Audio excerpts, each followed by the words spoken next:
नमस्कार मित्रों, मैं अरविंद तिवारी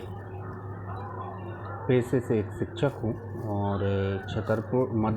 मध्य प्रदेश के छतरपुर ज़िले के नौगांव का मैं निवासी हूँ। मेरा कहना ये है कि जिस तरीके से अभी कोविड-19 के इस दौर में लोगों की मौतें हो रही हैं, प्रशासन अपने स्तर से जुटा हुआ है,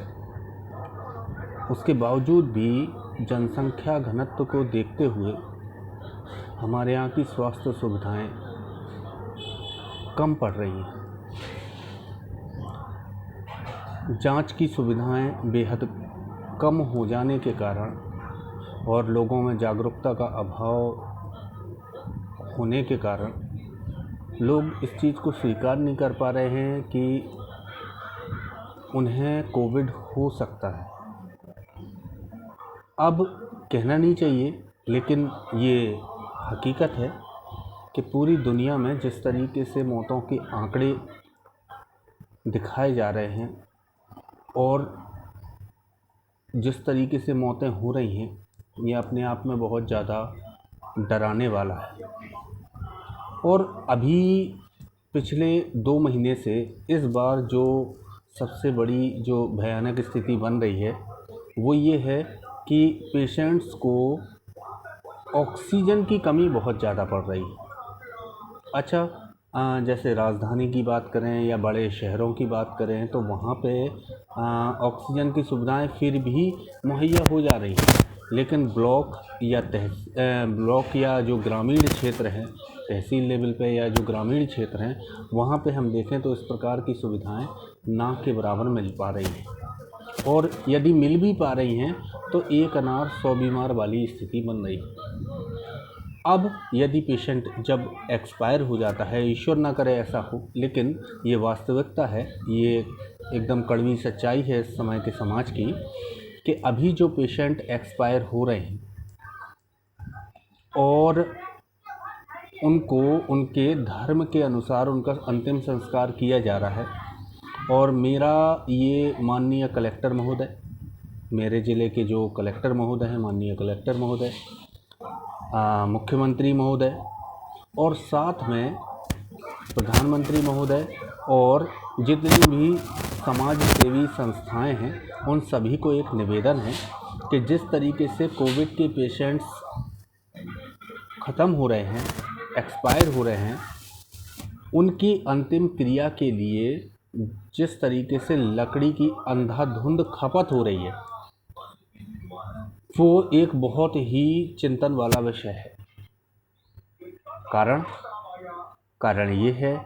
कि जिस प्रकार से ईंधन के रूप में या चिताओं के रूप में हिंदू धर्म में जो कहना चाहिए मृतक को अंतिम संस्कार उसका जो है वो हिंदू रीति रिवाज के अनुसार किया जाता है, जिसमें एक पेशेंट को जलाने में कम से कम 5 से 6 क्विंटल लकड़ी की खपत होती है। अब एक तरफ हम ऑक्सीजन से मर रहे हैं, ऑक्सीजन की कमी से मर रहे हैं, और दूसरी तरफ हम पेड़ों को बराबर इस्तेमाल कर रहे हैं। एक पौधे को एक पेड़ बनने में वर्षों का समय लगता है, कई साल लग जाते हैं, और आज उन पेड़ों की जिस तरीके से खपत हो रही है तो ये तो हमारे माहौल के लिए वैसे ही अच्छा नहीं है। और फिर दूसरी चीज़ ये है कि ठीक है, चलिए मान लिया कि इस कोविड में हमें बचना है, कैसे भी करना है, लेकिन क्या केवल आप बच के रह जाएंगे? कहीं वो दौर ना आ जाए कि लोग ऑक्सीजन के सिलेंडर अपने डेली रूटीन में इस्तेमाल ना करना पड़ जाए, और हम अपनी आने वाली पीढ़ी को क्या दे रहे हैं। मेरा सभी लोगों से एक निवेदन है कि इस वीडियो को जितना ज़्यादा से ज़्यादा हो सके उतना ज़्यादा से ज़्यादा शेयर करें,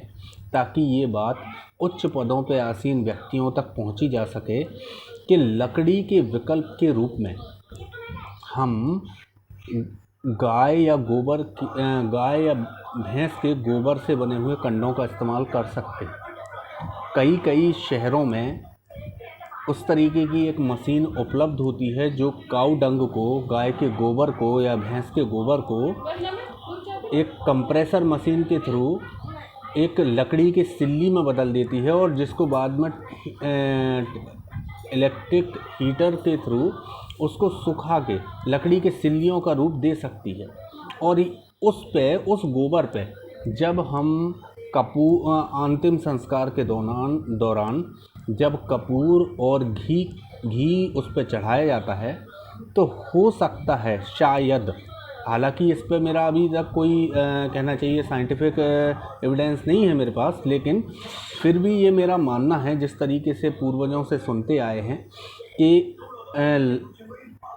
जब गोबर के कंडे या जो जिस तरीके की मैं गोबर की सिल्लियों की बात कर रहा हूँ, इस तरीके की सिल्लियों पर जब कपूर और घी की आहुति होती है तो ये उतना ज़्यादा अपेक्षाकृत कम कहना चाहिए पॉल्यूशन करता है। तो मेरा ये निवेदन है कि संबंधित अधिकारी, संबंधित विभाग के सारे कर्मचारी या उच्च पदों पर आसीन व्यक्ति मेरी इस बात को सुने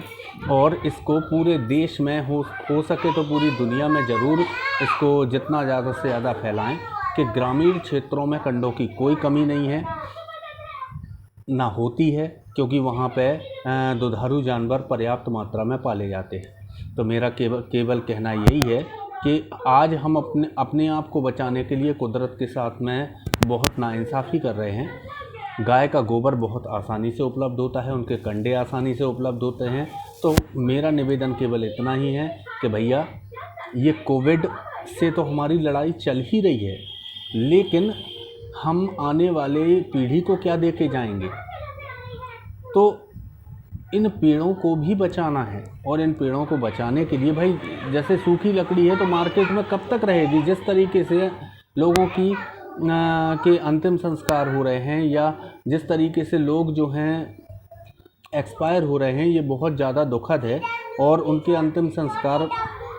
किए जा रहे हैं। ये भी अपने आप में एक बहुत ही बड़ी कहना चाहिए दर्दनाक घटना है। परंतु